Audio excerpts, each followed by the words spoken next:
December 16th, the triumphant cheers died down in Europe. In the Christmas season of 1944, nobody was predicting that the war would end by Saturday night or a week from Wednesday.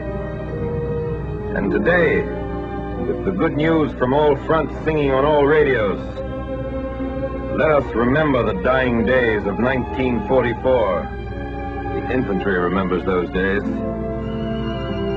They were not being reconverted for civilian production, nor were they worried then or ever that they would be left with too many shells or too many tanks.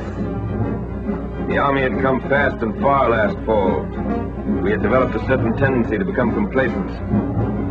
Complacency came to an end in time for the Christmas season.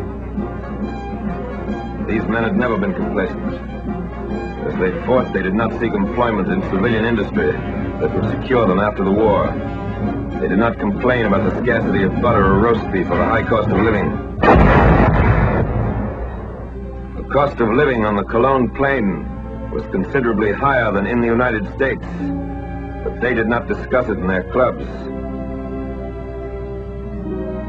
In December, we learned all over again the bitter lesson of war.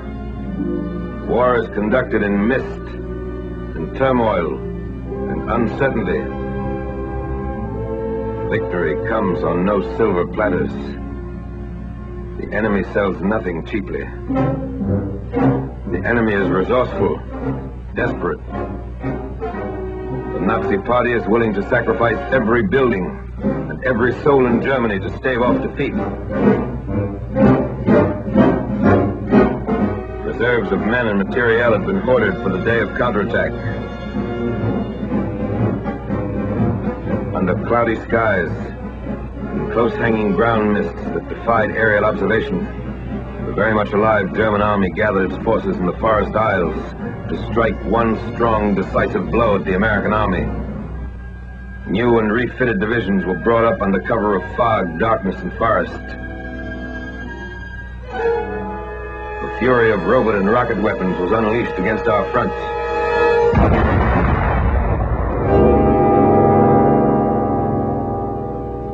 In one day, the enemy smashed through the defenses of the American First Army on a 45-mile front and was biting deep into Luxembourg and Belgium.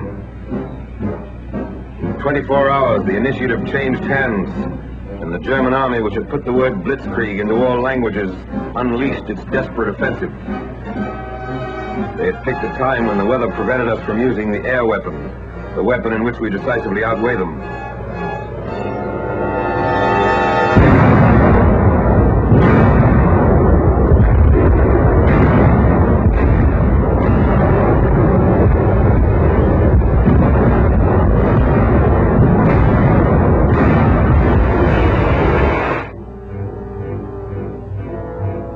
This film is being shown for the first time.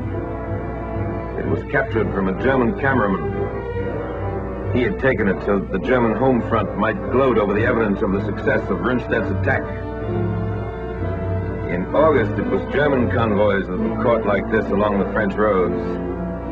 Now it was our convoys, ruined, burning where they'd been overrun.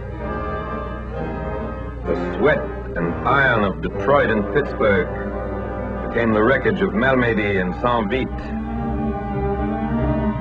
We lost more than jeeps and half-tracks, tires and shells, tanks and guns. We lost men. 78,000 in dead, wounded, and missing. Unarmed and defenseless American prisoners, comrades of these men, fell to the machine guns of our enemies.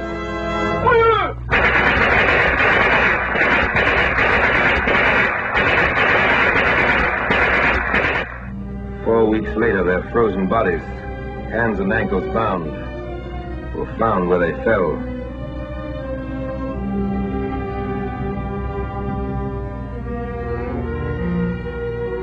These Belgian enemies of the Third Reich, too, were unarmed and defenseless. Men who had not retreated since their arrival in Europe plodded back along the mean roads of winter Belgium. Convoys of trucks streamed to the rear with supplies that had been painstakingly accumulated at forward dumps. To stop counterattacks, huge new reserves of supplies are called for. Gallant American units, surrounded and cut off, fought in a sea of enemy armor.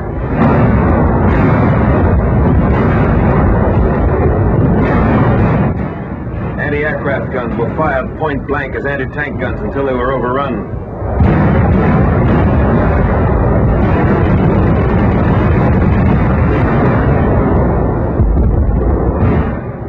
Cooks, bakers, quartermaster, and line of communications troops picked up their rifles and fought tenaciously against Nazi columns. The weather cleared and the Air Force took to the skies to bomb and strafe and fight the rejuvenated Luftwaffe to the ground.